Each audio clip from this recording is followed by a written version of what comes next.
বাংলাদেশের প্রধানমন্ত্রী লাইভে এসে কাঁদছে, আমাকে ফাঁসি দিয়ে দাও।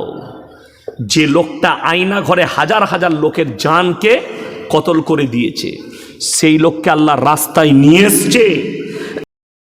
কেন? যাকে দেখছেন ওই হালতে, আমার আল্লাহ চাইলে পৃথিবীর শক্তিশালী ব্যক্তিকেও হাত পাতাতে পারে, পারে না? পারে না? যদি যাদের মনে হচ্ছে হবে না, তাদেরকে একটা দলিল দিয়ে যাচ্ছি। বাংলাদেশের প্রধানমন্ত্রী লাইভে এসে কাঁদছে, আমাকে ফাঁসি দিয়ে দাও। যে লোকটা আয়না ঘরে হাজার হাজার লোকের জানকে কতল করে দিয়েছে, সেই লোককে আল্লাহ রাস্তায় নিয়ে এসছে। ওয়াল ইয়াতামা ওয়াল মাসাকিন, এতিম আর মিসকিন যদি হাত পাতে, তার হাতকে জীবনে ফিরিও না। ওয়াবনা সাবিলি ওয়ালা তুবাদ্দিত তাবদীরা, আর মুসাফির যদি তোমার গ্রামে আসে, তার ইজ্জত করো। আল্লাহ এই তিনজনের দোয়াকে কবুল করে নেয়। জোরে বলুন সুবহানাল্লাহ। মুসাফির এসছে, কোথা থেকে এসছেন? মাদ্রাসা থেকে, অমুক মাদ্রাসা থেকে। আচ্ছা ভাই থাকুন, আমার বাড়িতে শরবত খাবে। আমাদের দোষ কি বলুন তো? যদি দেখে মসজিদে 10টা মুসাফির আছে, ইফতারি লাগবে, ও আর আসরে নামাজ পড়তে আসবে না। জোরে যদি দেখে নেয় 10 জন আছে, বউকে বলবে মশলাটা দে তো। বলে হ্যাঁ তুমি মসজিদ যাবে না?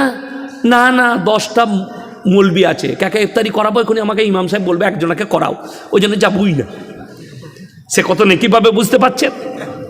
আরে ভাই, আপনি একটা খেজুর আর একটা কলা দিয়ে ইফতারি করবেন, 1 গিলাস শরবত দিয়ে, আপনার মেহমানও সেটাই খাবে, আপনি 70 গুণ নেকি পাবেন।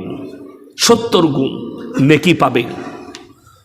আমার ভাই, আপনাদেরকে অনুরোধ করে বলছি, এই রমজান মাসে ইচ্ছাকৃতভাবে কেউ রোজা ছাড়বেন না। জোরে বলুন ইনশাল্লাহ। আমাদের দেশের কিছু লোকের রোগ আছে, এরপর আমি শেষ করব, সময় হয়ে এসছে। শেষ করে দিই নাকি? না না, আমার টাইম শেষ হয়ে আসছে। হ্যাঁ হ্যাঁ হোক, জেনারেটর মাল জুড়ে দিয়েছি, চলেই যা। অত সহজ নয়। আমাকে পয়নে একটা বলেছে, 1টা বাজতে চললো, কালকে অনেক দূরে জলসা আছে। যাই হোক, আমি বলি, রমজান মাস এলে আমাদের অনেক লোকের রোগ বেরোয়, পেটে বাজে, নাহলে পেটে পাথর হয়। আমার একটা ফুপুইতো ভাই হয় সম্পর্কে আমার গ্রামে, একদিন রোজার আগে, এই বছর আগের বছরে এসে বলছে, মামা আমার না ডাক্তারে নিষেধ করেছে, পেটে পাথর হয়েছে, রোজা রাখা যাবে না। আমরা মোটেই রাখি না, কিন্তু শোন, লাইন আছে। এই যে গ্রামটায় এলাম, একটাই রাস্তা না, আরও আছে রাস্তা আছে। আল্লাহ তাআলা আরও রাস্তা রেখেছে একটা গ্রামে ঢোকার জন্য, যেমন অনেকগুলো রাস্তা থাকে, আল্লাহ তাআলা রাস্তা রেখেছেন। যদি তোমরা রোজা রাখতে না পারো অসুস্থতার কারণে, ফিদিয়াতুন তাআমু মিসকিন, তোমরা মিসকিনকে ফিদিয়া দাও। আপনি খুঁজলেন, আপনার গ্রামে মিসকিন নাই, মাদ্রাসায় কোনো ছাত্র আছে, তাকে দিয়ে দেন। সে কি করবে? রোজা রাখবে, নেকিটা আপনি পাবেন। তাকে আমি বললাম অসুবিধা নাই। বললে ভাই কত করে লাগবে? আমরা তুই কিরকম খাস তুই জানিস? বলে আমি যা খাই মোটামুটি 150 হবে। আমরা হিসেব কর, 4500। তাহলে তুই মাদ্রাসায় তালবিলিম আছে 10 জন, তুই একজনকে করিয়ে দিবি, 4500 টাকা দিয়ে দিবি। বলে ঠিক আছে। প্রথম দিনই দেখছি সেহরি খেয়ে চলেইছে নামাজ পড়তে ফজরে। আমরা তুই যে বলি রোজা রাখতে পারবো না, বলে না না ভাই যা হবে রেখে দেবো। ওই যে টাকা বলেছি, টাকার নাম পাবাজি। ও দেখলে লোকে কেন খায়, আমি খাই। নাউজবিল্লাহ। আমার ভাই বাহানা দিও না। আমি গত বৎসরের বলছি, পেপারে একটা ফটো উঠেছিল, মানে আনন্দবাজার ছেপেছিল না বর্তমান, যে বর্ধমানে হাই রোডের গায়ে ফাগুপুরের কাছে পার্কিংয়ে একজন ইউপি ড্রাইভার, সে গাড়ির ওপরে মগরবের নামাজ পড়ছে ইফতারি করে।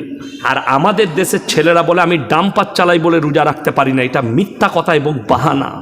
এই ধরনের কাজ করবেন না। কষ্ট হলেও রোজাটা রাখুন। আল্লাহ তাআলা আমাদের সকলকে কবুল করুক, আজকের রাত্রিকে কবুল করুক, আজকের জলসাকে আল্লাহ কবুল করে লেখ। আমার মায়েদিকে আমি অনুরোধ করব, কোরআনে আছে ওয়াদরিব খুমুরিহিন্না আলা জুনুবিহিন, হে নারী তোমরা পর্দা নির্ধারিত করো, তোমরা কোনোদিন ধর্ষিতা হবে না, লাঞ্ছিত হবে না, নিজেদিকে পর্দায় নিয়ে আসুন। আমার ভাই, আপনারা আমার জন্যে দোয়া রাখবেন, আমি আপনাদের জন্যে দোয়া রাখি। হায়াত বাকি, মুলাকাত বাকি। তবে একটা কথা বলে যাই, 12টার বেশি জলসা করবেন না। বক্তারও নামাজ যাবে, শ্রোতারও নামাজ যাবে। আমার কতক্ষণ বলা হলো? আমি চেপেছি কটায়? কথা বলে না? 11:45 আমার 1 ঘন্টা 5-10 মিনিট বলা হচ্ছে, তাই তো? আপনাদের কি মনে হয় আমি 2 ঘন্টার কমে কোথাও কথা বলি না? আমার বাঁধা টাইম 2 ঘন্টা, যখন চাপবো। কিন্তু আজকে আব্দুল হাফিজ ভাই আমাকে একটু রেস্ট দিয়েছেন, ওই জন্য শুকর আদায় করি। একটু কম বলতে হলো, আপনারা দোয়া রাখবেন। আর 10 মিনিট আমি বলি একটা কথা, আমাকে যদি 9টায় চাপাতেন আমি 12টা বাজিয়ে ছেড়ে দিতাম। কি বুঝলেন? বেশি রাত্রি পর্যন্ত জলসা উচিত নয়।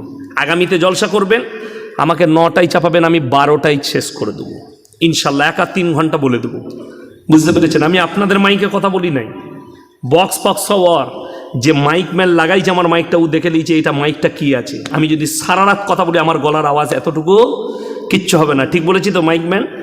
হ্যাঁ, উনার যেটা পাওয়ার ছিল তার 5 গুণ পাওয়ার এটাই আছে। বাংলাদেশের বক্তারা এই মাইক্রোফোনেই কথা বলে, ওই জন্যে আমি নিজস্ব মাইক্রোফোন কিনে নিয়ে এসেছি। আমার গলা কোনো দিন ভাঙবে না, কি বুঝলেন? দেখেছেন আমার গলা ভাঙতে? দেখেন এক বক্তার গলা ভেঙে যায়, যার কারণ হচ্ছে ওই মাইক্রোফোন। ওইটার পাওয়ার হচ্ছে 550, এইটার পাওয়ার হচ্ছে 3400 প্লাস।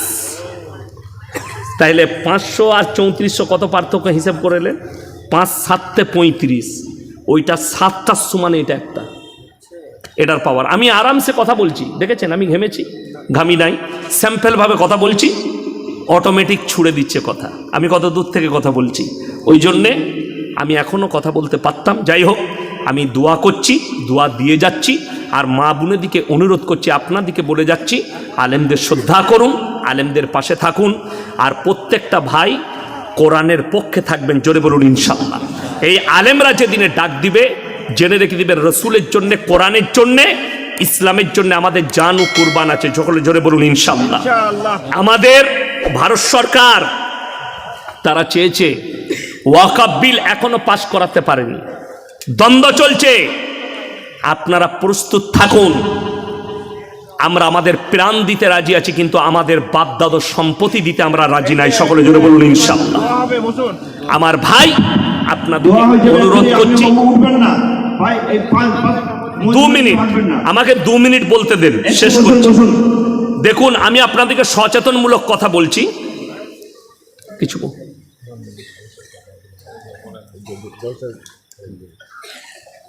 আমার ভাই, আমি আপনাদেরকে এইনার বাপ ইন্তেকাল করেছে। আচ্ছা, ওনার জলসা খরচের জন্য 500 টাকা দিয়েছেন। ওনার আব্বা ইন্তেকাল করেছেন, আল্লাহ তাআলা ওনাকে জান্নাতি করুক, বলুন আমিন।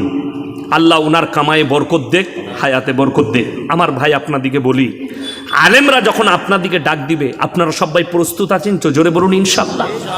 দেখুন, যারা মনে করছে মসজিদ মাদ্রাসা ভেঙে দেবো, আপনারা বলুন তো, ইমামদের সঙ্গে মসজিদ মাদ্রাসা ভেঙে দিলে আমাদের দিল আর দিমাগ থেকে রসুল আর আল্লাহর মহব্বত মিটাতে কেউ পারবে? পারবে না। একটা কথা মাথায় রাখবেন, আমরা আলেমরা আপনাদের সামনে আছি, আপনারা খালি পেছনে থাকবেন। সকলে জোরে বলুন ইনশাআল্লাহ। আমাদের উলামারা 56,000 উলামা দেশ স্বাধীনের জন্য যদি প্রাণ দিতে পারে, আমরা আমাদের বাপ দাদর সম্পদকে বাঁচানোর জন্যে 56 লাখ ভারতের আলেম রেডি হয়ে আছে, আমরা থাকবো। জোরে বলুন ইনশাআল্লাহ। আল্লাহ তাআলা আমাদের সকলকে কবুল করুক, আমিন। ওয়া আখিরু দাওয়ানা আনিল হামদুলিল্লাহি রাব্বিল আলামিন। সবাই দরুদ শরীফ পড়ুন। আল্লাহুম্মা সাল্লি আলা মুহাম্মাদি ওয়া আলা আলি মুহাম্মাদ কামা সাল্লাইতা আলা ইব্রাহিম ওয়া আলা আলি ইব্রাহিম ইন্নাকা হামিদুম মাজিদ। আল্লাহুম্মা বারিক আলা মুহাম্মাদি ওয়া আলা আলি মুহাম্মাদ কামা বারাক। যদি বলেন কি করে, আপনাদের এখানে আশা করি নাই, আমাদের বর্ধমানের দিকে আছে বন্ধন লোন আর গ্রুপ লোন, আপনাদের এখানে নাই? আছে? ও আবার না থাকে, ওটা তো থাকতেই হবে, খালাদের ভালো লাইন ওইটা, কি বুঝলেন? তবে মায়েদের একটা লাভ হয়েছে, আব্দুল হাফিজ ভাই এরা জানে না, ওবায়দুল্লাহ ভাইরা, একটা লাভ হয়েছে। কি বলুন তো, 10টা করে মেয়ে গ্রুপ করেছে লোন করার লেগে, তাদের মধ্যে একজন হেড হয়েছে, আর 9টা মেয়ে তাকে ম্যাডাম বলে ডাকাচ্ছে। মনে করে বিরাট ব্যাপার, এমনি ম্যাডাম হতে পারি নাই, সুদ খাবার ম্যাডাম হয়েছে। এরপর আপনারা অনেকজনা গালি দেবেন পেছন থেকে, তারা মনে মনে করবেন শালা এই মৌলবীরা খাওয়াবে, যে এরা বলছে গ্রুপ লোন নিতে পাবি না। বাস্তব কথা বলেছেন, সব থেকে কম বেতন আলেমদের, ইমামদের। ঠিক বললাম না ভুল বললাম?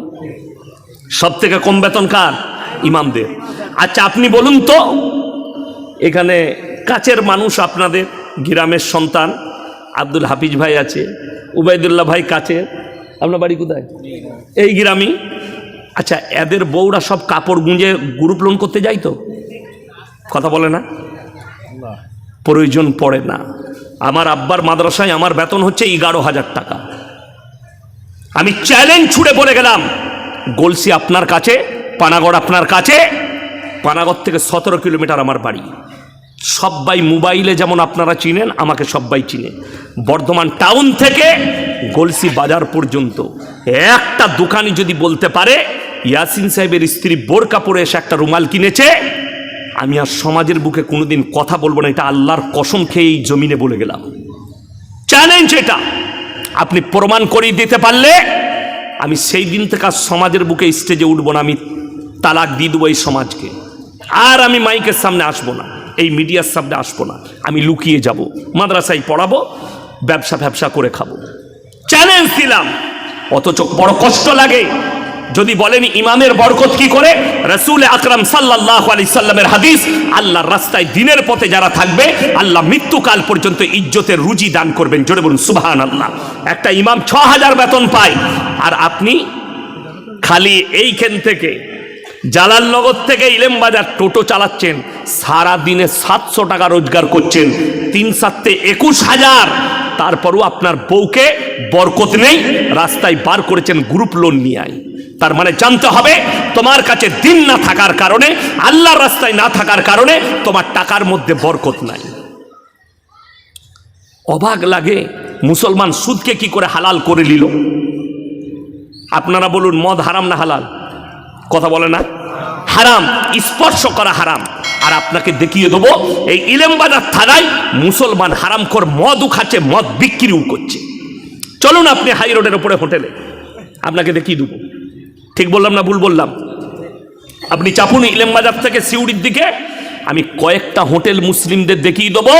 হারামখোর রাতের বেলায় চোখ লাল করে বসে আছে, মানে 1 বোতল চালাইছে আর 15 বোতল বেচছে। হ্যাঁ, এটা কত কষ্টের, আপনি অবাক হবেন। এই রোডে চাপুন, এটা 34 নম্বর জাতীয় সড়কে গিয়ে ঠেকছে। এটা হচ্ছে 60 নম্বর জাতীয় সড়ক 60, পানাগড় টু মোরগ্রাম। এই রোডে চাপবেন, আপনি চলে যান মোরগ্রামে উঠে ডাইনে ভেঙে যাবেন, বাঁয়ে মালদা, ডাইনে বহরমপুর। আপনি ওখান থেকে 17 কিলোমিটার যাবেন, পলসন্ডার মোড়। ওই মোড়ের কাছে একটা হোটেল আছে, পাপ্পুদা ধাবা, হিন্দুদের পাঞ্জাবিদের হোটেল, মাথায় পাগড়ি, মুখে দাড়ি। হোটেলে 3টে বোর্ড লাগানো আছে, 3টেই মুসলমানদের ইমান বাঁচানো। নাম্বার 1, মদ বিক্রি নিষেধ। নাম্বার 2, মদ পান করা নিষেধ। নাম্বার 3, নো স্মোকিং, ধূমপান নিষেধ। তারা জানে আমরা যেখানটায় ব্যবসা করছি 70% মুসলমান, অর্থাৎ মুসলমানের জন্য মদ স্পর্শ করা হারাম। যার কারণে আমাদের মদ বিক্রি চলবে না। তার হোটেলে ভিড়। আমি রাত্রে দাঁড়াই, কালকেই রাত্রে আমি জলসা করব ডোমকলে। তারপরের জলসা আমার একবারই কিষানগঞ্জের কাছে। আমি রাত্রেই মালদা চলে যাব। ওর হোটেলে দাঁড়িয়ে আমি কফি খাই, চা খাই। জানেন আলেমদিকে কত শ্রদ্ধা করে, একটা দাড়িওয়ালা মুসলিমকে কতটা শ্রদ্ধা করে। কাগজের গিলাসে জল দেয়, ভাঁড়েতে চা দেয়। কি বলে জানেন? अरे आप लोग मौलवी लोग तो बड़ा पवित्र होते हैं, आप लोग हराम नहीं खाते, हराम खाने वाले के झूठा भी नहीं खाते। তো আপনার ধর্মের প্রতি কতটা রিসপেক্ট আছে তার। অথচ আপনি মুসলিম, আপনি জানেন হারাম, তারপরেও হারাম খাচ্ছেন। আমার বন্ধুগণ, আমার ভাই, আমি অনুরোধ করে বলে যাচ্ছি, হারামটাকে ত্যাগ করুন, হালাল ধরুন। এই আলেমদিকে আল্লাহ ইজ্জত এমনি দেয়নি। আমরা ব্যবসা করতে পারি না, এই মসজিদের ইমামরা ব্যবসা করতে পারে না, কিন্তু তোমার মতো চিটিংবাজি করতে পারবে না বলে ব্যবসা করে না। আপনি আপনাদের ইলেমবাজারে হাট আছে, এক একটা পাইকারকে দেখবেন এত বড় আল্লাহর ওলি, কি বুঝলেন, বলে গরুটা 28,000 টাকা দাম। না গো, ওটা 22-এ হবে না। হারামখোর সে কঞ্চিটা নিয়ে গেছে, কঞ্চি করে মসজিদ দেখে দিয়ে বলছে মসজিদে দাঁড়িয়ে বলছি। কত বড় হারামখোর, মিথ্যাবাদী। হ্যাঁ, আমাদের খেতুরে হাটে দেখেছি। ঠিক বললাম না ভুল বললাম? আরে আমি নিজে ইলেমবাজার হাটে এইছি, কুরবানির সময় দেখেছি যে এক মালকে আমাকে বলছে মৌলী সাহেব মসজিদ আছে, কসম করে বলছে কিনেছে 18-তে, আর তার পাশের মালটা বলছে ও 15-ই কিনেছে। একদম ঝাড়া কাঁচা মিছে কথা, কি বুঝলেন? দিয়ে বলছে আমার ব্যবসায় বরকত হচ্ছে না, 40টা গরু বিক্রি করলাম কোরবানিতে। মলি সাহেব তারপর ভাবে মিথ্যা কথা বললে ব্যবসায় বরকত কোথা পাবি? কষ্টর বিষয়, আপনি হারাম হালাল চিনেননি, তার মারাত্মক কারণ আপনার কাছে দ্বীনি শিক্ষা নেই। বেঈমান কাফেররা দ্বীনি শিক্ষা না থাকার কারণে বর্তমানে যে পরিস্থিতি এসছে, প্রত্যেকটা গ্রামে প্রত্যেকটা মসজিদে একটা মক্তব চালু করা দরকার। প্রত্যেকটা মসজিদে আপনার ছেলে স্কুলে যাবে তো যাবে, সে যেন এসে বিকাল বেলায় মক্তবটা যায়, সে যেন সকাল বেলায় ফজরের পরে মক্তব যায়। সেই মক্তব চালু রাখলে আপনার ছেলে হারাম হালাল চিনবে। এতগুলো মৌলবি বয়ান করলেন আমার আগে পর্যন্ত, মুমতাজ ভাই পর্যন্ত। আচ্ছা, কেউ বলেছে যে ছেলেকে শুধু মাদ্রাসায় পড়িয়ে মৌলবি করো, ডাক্তার করা যাবে না, মাস্টার করা যাবে না, উকিল করা যাবে না, রেজিস্ট্রার করা যাবে না, আইপিএস করা যাবে না? কেউ বলেছে? কেউ বলতে পারবে না। আপনার ছেলে ডাক্তার হবে, মাস্টার হবে, প্রফেসর হবে, ইঞ্জিনিয়ার হবে, আইপিএস হবে, নেতা হবে, মন্ত্রী হবে। আল্লাহর কসম খেয়ে বলে যাচ্ছি, যদি তার কাছে দিন না থাকে আমার আল্লাহর কাছে কোনো মূল্য নাই। যদি দিন না থাকে আল্লাহর কাছে কোনো মূল্য পাবে না। আপনি সন্তানকে শিক্ষা দিতে পেরেছেন, দিন দিতে পারেননি, যার কারণে হারাম হালালের বিচার নাই। পাথরের গাড়ি চালায়। মুসলমানের অবস্থা বলে দিই কিরকম হারাম হালাল বুঝেছে। বীরভূমের অনেক ছেলে ডাম্পার চালায় না, পাথরের গাড়ি চালিয়ে নিয়ে গিয়ে পাথর খালি করবে কোথায়? বর্ধমানে, নাহলে ডানকুনিতে। হাই রোডে যেমনি চেপেছে আমাদের রোডে, হোটেলে ঢুকি 1 বোতল মদ খাওয়া হয়ে গেল। এরপরে হারামখোর বলছে রুটি আর মুরগির মাংস নিয়ে। হোটেলের কর্মচারী বেচারা মুরগির মাংস আর রুটি এনেছে। আচ্ছা বলুন তো, সে তখন জিজ্ঞেস করছে মুরগিটা জবাই না কাটা? আমরা হারামখোরকে জুতো করে মার। যে লোক মদ খেলো তার আর ওইটা দেখে লাভ আছে? কাটা না গুটা? আচ্ছা আপনারা বলুন তো, মদ হারাম না হালাল? আচ্ছা, যে মদ খাবে তাকে কি বলা যাবে? মদখোর, হারামখোর বলা যাবে না? মদ হারাম যখন, কেউ যদি কাটা মাংস জিদ করে খায় জেনে শুনে, সে হারামখোর না হারামখোর নয়? বর্ধমানে খাগড়াগড় থেকে আমাকে বিকালে ফোন করেছে, হারামখোর বলেন না, শুনতে কিরকম লাগাবে? তুই মদ খাবি তোকে আমি হালাল খোর বলবো? তুই গাঁজা খাবি তোকে হালাল খোর বলবো? তুই সুদ খাবি তোকে আমি হালাল খোর বলবো? আমাদের দেশে অসুবিধা কোথায় বলুন তো? মদ খেয়ে যদি মসজিদ ঢুকে গায়ের লোক বিচার ডাকবে, গাঁজা খেয়ে মসজিদ ঢুকে গেলে বিচার ডাকবে, কিন্তু সুদ খেয়ে যদি কেউ মসজিদে ঢুকে কোনো অসুবিধা নাই, ফার্স্ট কাতারে নামাজ পড়তে পারবে, খালি আঁতরটা লাগিয়ে লিয়া। ওরে বাবরে, ফ্যান্টুসিয়া! হ্যাঁ, দারুণ লোক। আবার ওদের যদি ওই সুদ খেয়ে টাকা হয়ে যায়, সে আবার তখন বড় বড় ফতোয়া দেয়, দিয়ে সে চিন্তা করে সালা আমাকে মতওয়াল্লি করে দেয়। হ্যাঁ, মতওয়াল্লি হবার জন্য কতজন লাপাই জানেন। আর আমি বলে যাচ্ছি, গ্রামে যদি আলেম থাকে তাকে মসজিদের মতওয়াল্লি সেক্রেটারি করুন, সেই হচ্ছে উপযুক্ত। তার টাকা থাক আর না থাক, সে আলেম। আমাদের পুরসা মসজিদের সেক্রেটারিকে খোঁজ নিয়ে আসবেন, কে? মোল্লা শওকত আলী মাজাহির। সে হচ্ছে মসজিদের কি কথা বলে না, সেক্রেটারি। আপনাদের মসজিদের সেক্রেটারি কে? বড় মসজিদে হাসছেন আপনারা, এতগুলো আলেম থাকতে।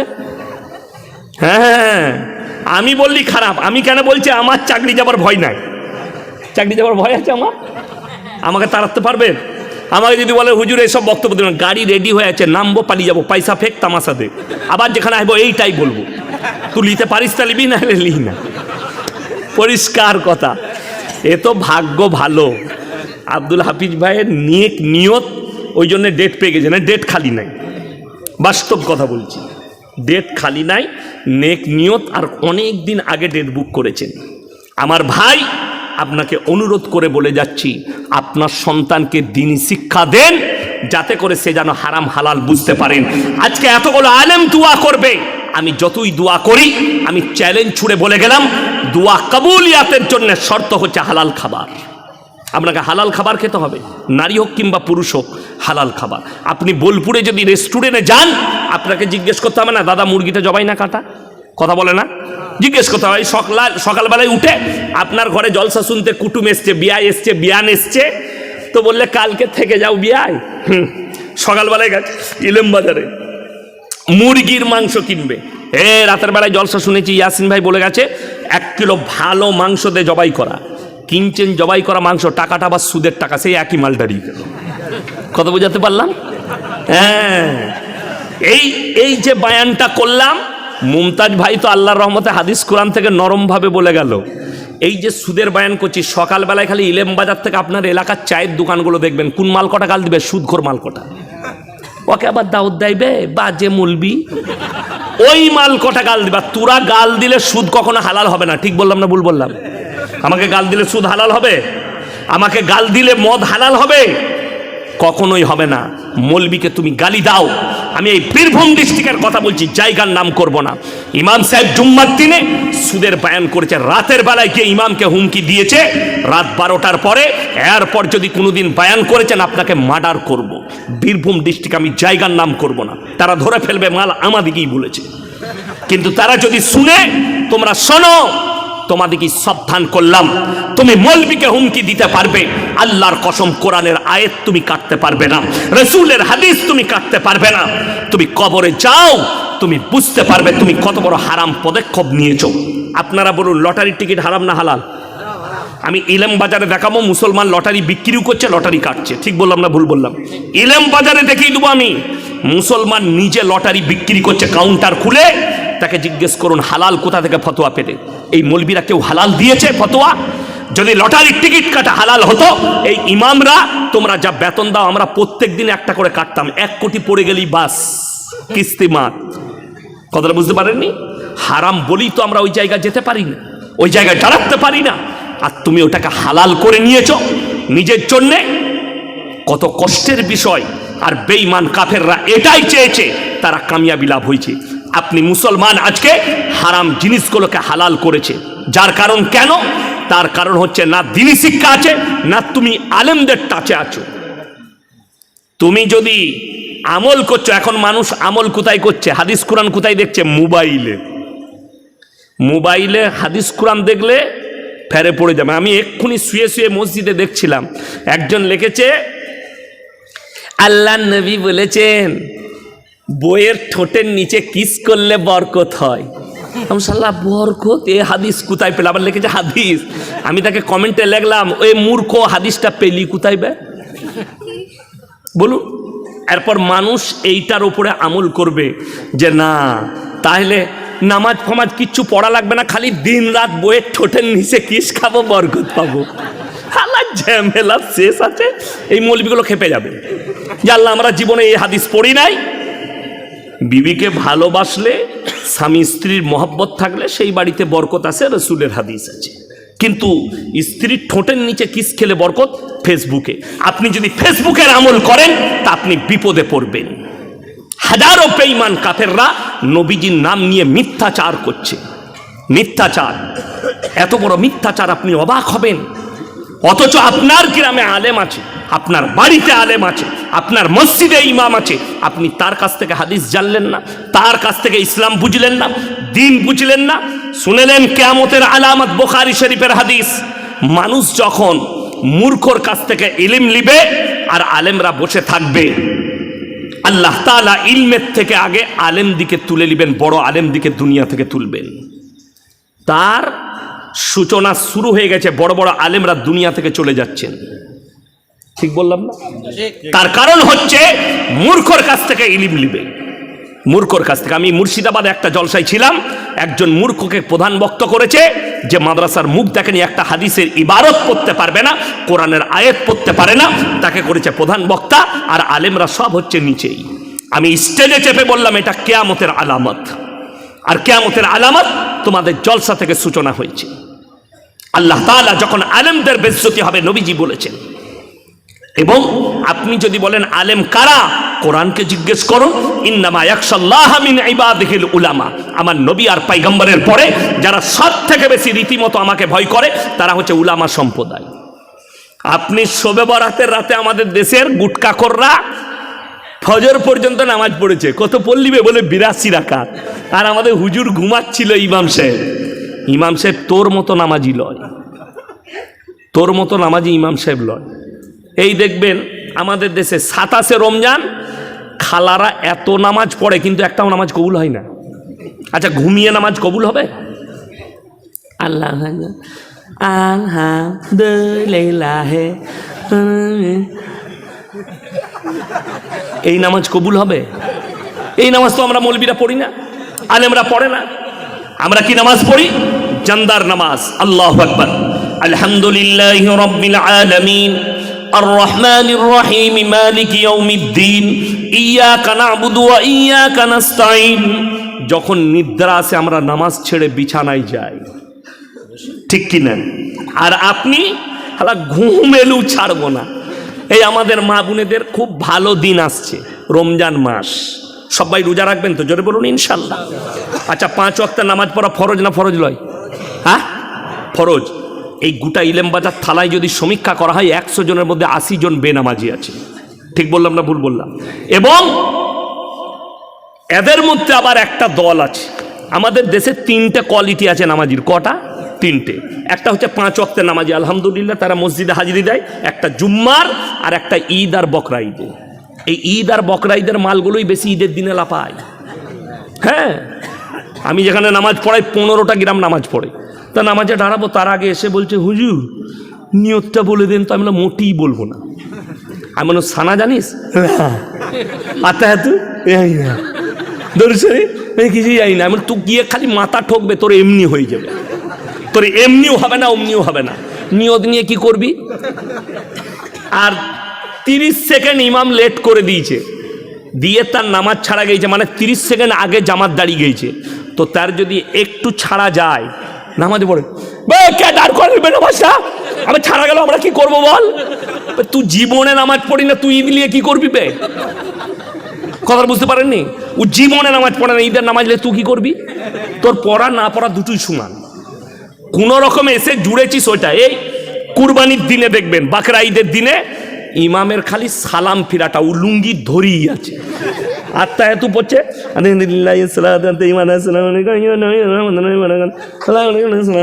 চবে চলছে তাড়াতাড়ি চ, গোটা ফেলা, ওইখান থেকে লুঙ্গি গুটুতে গুটুতে হারাম করে আসছে। দোয়া নাই, কিচ্ছু নাই, দরুদ নাই। হ্যাঁ, তার এর নামাজটা কত ভালো হবে বলুন? তো এরা কি করবে আমাদের দেশে? সেই দিনে দেখলাম আমার গ্রামে আমার আব্বাজি রেগে গিয়েছিলেন। নামাজ পড়ে বেরিয়েছি, জোহরের পরে জানাজার নামাজ, বেরিয়ে দেখছি 3 কাতার আউলিয়া দাঁড়িয়ে আছে, তারা ফরজ নামাজ পড়ে নাই। তার মানে নামাজিরা পেছনে আর বেনামাজিরা আগে। এই মৌলবীরাও জানে, বহু জায়গায় ঘটনা ঘটে। বেরিয়ে দেখছে যারা 5 ওয়াক্তের নামাজি তারা পেছনের কাতারে, আর 3 কাতার 4 কাতার হারামখোর দাঁড়িয়ে আছে, ইচ্ছাকৃতভাবে নামাজ পড়েনি, দাঁড়িয়ে আছে। বড় গুনাহ, উজু করে মসজিদের বাইরে দাঁড়িয়ে আছে, নামাজ পড়বে না। শুনেলেন চায়ের দোকানে অনেক লোক ফুটানি করে, নামাজ না পড়তে পারি, গ্রামে আমি ভালো লোক বলে না, এরকম মাল নাই? শুনেলেন ইচ্ছাকৃতভাবে যারা নামাজ কাজা করে এবং তারা বলে নামাজ রোজা না করতে পারি, আমরাই ভালো লোক, তারা কান খুলে শুনে নাও, কিয়ামতের দিনে 2টো রাস্তা, একটাই জান্নাতীরা প্রবেশ করবে, একটাই জাহান্নামীরা। আল্লাহ তাআলা কোরআনে বললেন জান্নাতি যারা হবে তারা জাহান্নামী দিওকে দাঁড় করাবে। কি বলে? ফি জান্নাতি ইয়াতাসাআলুনা আনিল মুজরিমিনা মা সালাকাকুম ফি সাকার। তোমরা কেন জাহান্নামে যাচ্ছ? তোমরা বলতে আমরা ভালো লোক, আমরা ভদ্রলোক, নামাজ না পড়তে পারি, রোজা না রাখতে পারি, আজকে কেন তোমরা জাহান্নামে যাচ্ছ? তারা 1 নম্বর উত্তর দেবে, ক্বালু লাম নাকু মিনাল মুসাল্লিন, আমরা নামাজি মুসল্লিদের মধ্যে ছিলাম না, ওয়ালাম নাকু নুতিমুল মিসকিন, আর আমরা মিসকিনকে খানা খাওয়াইতাম না। এই মিসকিন আর ফকিরের পার্থক্য আমাদের সমাজের লোক জানে না, আলেমরা ছাড়া। কেন? আপনি জানতে চাননি? কোনোদিন জিজ্ঞেস করেছেন এই মৌলবিদিকে, মৌলি সাহেব একটু বলে দেন তো হুজুর, ফকির আর মিসকিনের মধ্যে পার্থক্য? ফকির মানে যার কাছে কিছু আছে। এই বোম্বেতে গত বছরে ধরা পড়েল, ওই হাজি আলীর রাস্তায় ভিক্ষা করে, কিন্তু পুলিশ যখন যাঁচ করলো তার বাড়ি থেকে 5 কোটি টাকা বেরিয়েছে। ভিক্ষা করে জমা করেছে ও 5 কোটি। তার মানে ফকিরের কিছু আছে। আর মিসকিন মানে নিঃস্ব, কিচ্ছু নাই, এলেম বাজারে হাটে শুয়ে থাকে, তার কিচ্ছু নাই, লোকে পয়সা দিলে তার দিনে খাবারটা জুটে, এর নাম মিসকিন। আল্লাহ তাআলা বললে তারা মিসকিনকে খানা খাওয়াইতে উৎসাহিত করে না। আপনি রাস্তায় যাচ্ছেন ইলেম বাজারে, কোনো মিসকিন আছে, বাচ্চা ছেলে, তার কেউ নাই, সে নিজেই জানে না তার বাপ মা কে,